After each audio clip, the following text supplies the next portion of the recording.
Magandang araw po mga kapatid.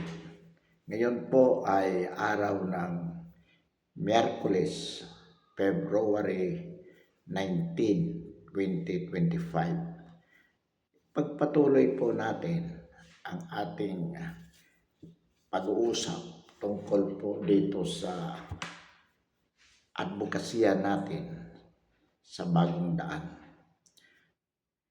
Ang tanong po dito mga kapatid, ano po ang pundasyon ng ating samahan sa bagong daan?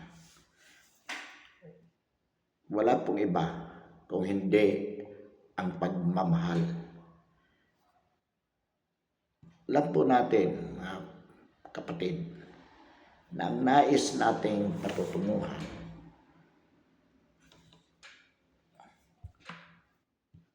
ay ang makapiling ang Diyos sa buhay na walang hanggan.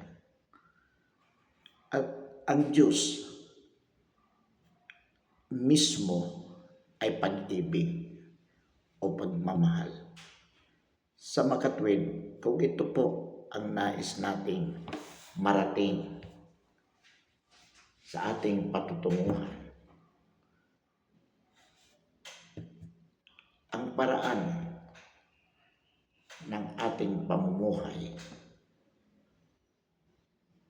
na siya nating tatahakin bilang bagong daan ay walang iba po kung hindi ang pagmamahal o pag-ibig. So ano po ang ibig sabihin ng pagmamahal o pag-ibig? Ito po ay pagmamalasakit, genuine concern para sa isang minamahal. Pagsasakripisyo para sa kabutihan at para sa kasiyahan o kaligayahan ng ating minamahal. Sapagkat ang pagmamahal na wala pong sakripisyo, pagsasakripisyo o kaakibat na paghihirap para sa ating minamahal, yan po ay huwad na klase, huwad na uri ng pagmamahal. Yan po ang tinatawag natin sakim na pagmamahal, sapagkat sa halip na ang nais nating paglingkuran, ang nais nating masiyahan, ang nais nating mapaligaya ay ang ating minamahal. Sa isang huwad na pagmamahal, ang nais mong lumigaya ay ikaw at ginagamit mo lang siya upang mapasaya ka. So ibig po sabihin, huwad ang pagmamahal na yan. Sapagkat ang tunay na pagmamahal ay paglilingkod para sa iyong minamahal. So kung mahal po natin ang Diyos, ang iisipin po natin ay kung paano natin siya mapaglingkuran. Paano natin mapapaligaya ang Diyos. At yan po ay sa pamamagitan ng pagpapasaya at pagpapaligaya sa ating kapwa. Bakit? Anuman ang ginagawa natin sa ating kapwa ay ginagawa natin sa Kanya. Sa makatwid, kung mahal po natin ang Diyos, walang ibang dapat nating gawin kung hindi ang mahalin ang ating kapwa. Paano po natin mamahalin ang ating kapwa? Sa pamamagitan po ng matapat na pagmamalasakit para sa kanyang kabutihan, sukdang isakripisyo natin ang sarili nating kapakanan o kasiyahan. Kung ito po mga kapatid ang magiging panuntunan o pundasyon ng ating pamumuhay bilang paglalakbay patungo sa piling ng Diyos, dito po sa bagong daan sa makatwid. Wala pong kaguluhan na magaganap sa sandaigdigan. So ito po ang ating pundasyon, ang pagmamahal sa Diyos sa pamamagitan ng pagmamahal sa kapwa. Ito po ang pundasyon. Ngayon mga kapatid, ang pagmamahal sa Diyos o ang pagmamahal ng Diyos sa tao ay dito din po nakabase. Kumbaga, ang nais ng Diyos, tayo din ay mapaligaya, mapasaya, ibigay ang nais na ang ating hinihiling. Sabi nga, humiling ka at ikaw ay pagbibigyan.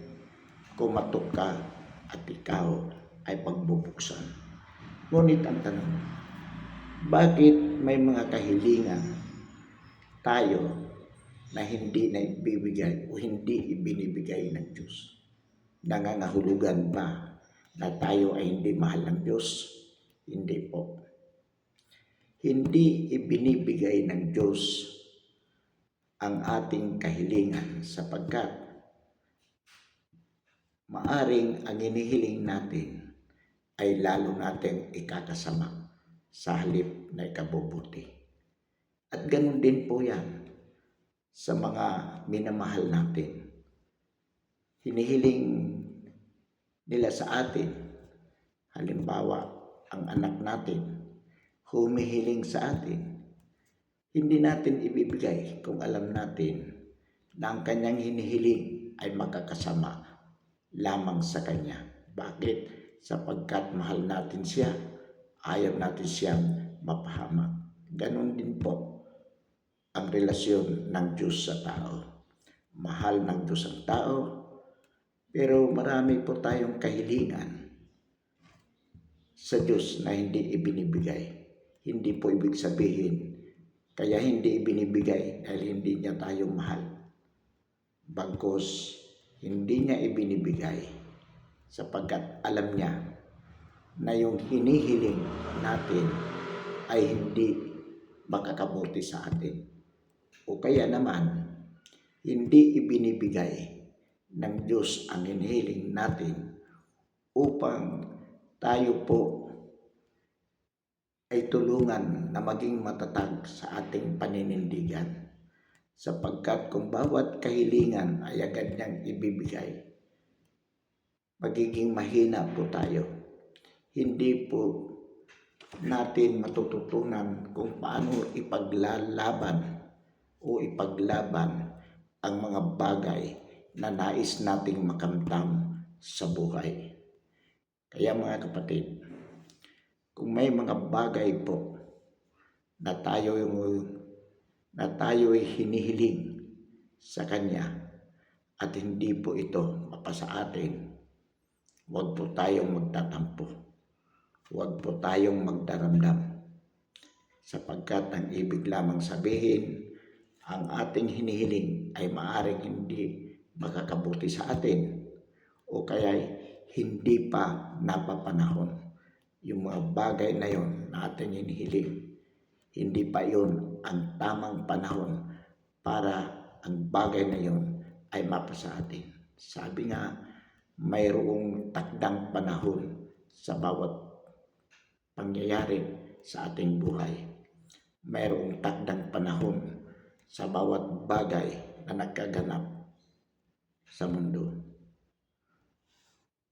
Mga kapatid, ito po ang pundasyon ng bagong daan. Ang pagmamahal sa kapwa, sa dulot ng pagmamahal natin sa Diyos. Ito po ang dapat na maging kultura, maging kaugalian ng mga kasapi o ng mga kasapi sa komunidad ng bagong daan. Inuulit po natin ang layunin natin sa pagtatatag ng isang samahan o komunidad ng bagong daan ay upang maisakatuparan ang kalooban ng Diyos dito sa lupa para na sa langit. Hindi po ito relihiyon. We do not advocate for any religious sect. Hindi po.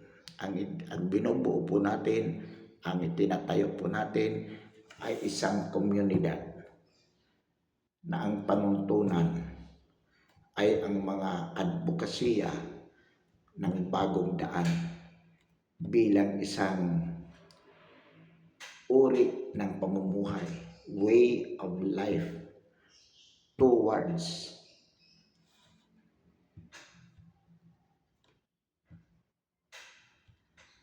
a godly, a heavenly society. Sapagkat naniniwala po tayo na ang pagsunod sa kalooban ng Diyos dito sa lupa para ng sa langit ang tanging daan tungo sa ating kaligtasan. Ito po ang tanging daan upang makapiling natin ang Diyos sa buhay na walang hanggan. Sapagkat naniniwala po tayo na ang ating buhay sa mundo ay isang paglalakbay tungo sa piling ng Diyos. Inuulit po natin, hindi po tayo nagtatayo ng isang relihiyon. Kaya dito po sa pag-uusap natin sa bagong daan, we will not deal with religious doctrines. Hindi po natin pag-uusapan dito kung si Kristo ba ay totoong Diyos o tao lamang. Hindi po natin pag-uusapan dito kung kailangan nga bang mangumpisal tayo para maligtas. Hindi po natin pag-uusapan dito kung kailangan ipanganak kang muli, born again, para makamit ang kaligtasan. Hindi po natin pag-uusapan. Ang sinasabi, ang pag-uusapan po natin dito, mga kapatid, paano natin maisabuhay ang kalooban ng Diyos dito sa lupa. Nang sa gayon, makabuo tayo ng isang makadiyos at makataong lipunan. Iyan po ang pag-uusapan natin. Ang pundasyon ay ang pagmamahal sa Diyos sa pamamagitan ng pagmamahal sa kapwa. Pagmamalasakit sa kapwa bilang pagtugon, bilang sakripisyo dahil sa ating pagmamahal sa Diyos. Kaya pipilitin po natin, mga kapatid, kung paano sa anumang bagay na ginagawa natin sa bawat sandali ng ating buhay, ito ay magiging paraan upang maisakatuparan ang kalooban ng Diyos dito sa lupa para ng sa langit. Alam po natin, paulit-ulit po natin itong sinasabi, na mahirap po itong gawin. Mahirap sapagkat the more we want to be holy, the more there are a lot of temptations that come across our way. Habang nais nating magpakabanal, mas lalong dumarami ang mga tukso upang tayo ay mailayo sa piling ng Diyos. Ito po ay maaaring pagsubok din sa atin ng Diyos kung talagang kaya po nating maging matatag, kaya nating ipaglaban kung ano ang para sa Kanya. Pagsubok kung kaya nating ipaglaban ang sinasabi nating nais nating gawin sa ating buhay. At yan po ay gawin ang kalooban ng Diyos dito sa lupa para ng sa langit. So mahirap po. Kaya kailangan ang constant na pag-uusap, yung mag-uusap po tayo sa tuwi-tuwi na at gawin isabuhay sa pinakamaliit ng bagay na ating gagawin ang maka-Diyos na paniniwala upang ito ay maging kultura, maging kaugalian ng mga kasapi ng ating komunidad na bagong daan. Bagong daan sapagkat pipilitin po nating mabago ang ating buhay tungo sa nais na nating marating sa ating paglalakbay. Pipilitin po nating mabago ang ating pananaw, ang ating paniniwala, at ang ating paninindigan sa kung ano ang tama at mali in relation to everything that we do with our lives. So, ang sabi nga natin, yan po mga kapatid, yung mga ganyang bagay po na ating pinagsisikapang gawin does not happen overnight. It is a matter of developing in us that culture, yung ways of life, hanggang sa ito ay maging matatag na gabay ng ating buhay. Ito po ang pinagsisikapan natin at pagsisikapan na makamit nang sa gayon po ang mga problema na kinakaharap ng saindaigdigan ay kung hindi man ganap na malunasan, at least maibsan. Alam po natin ang mga pangyayaring ito, kumbaga wake up call lamang ito upang magbalik ang tao sa feeling ng Diyos, sa piling ng Diyos. Bagamat mahirap ito gawin, alam po natin pwedeng mangyari kung ating gagawin. Bakit? Wala pong imposible sa Diyos. Wala pong imposible sa Kanya. Maniwala po tayo o naniniwala po tayo na kapag ating hiniling, ito po ay ibibigay sa atin sa tamang panahon at kung sa tingin po niya ay karapat-dapat na maibigay sa atin. Bakit? Sapagkat bilang tagapaglikha ng lahat ng bagay sa mundo, siya po ang may lalang, siya ang magpapasya kung ano ang dapat na mangyari sa ating buhay.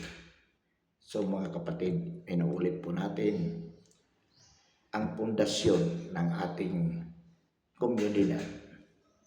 komunidad ng bagong daan ay ang pagmamahal sa Diyos sa pamamagitan ng pagmamahal sa ating kapwa. Pansamantala po, wakasan natin ang ating talakayan ngayong araw at muli maraming salamat sa lahat.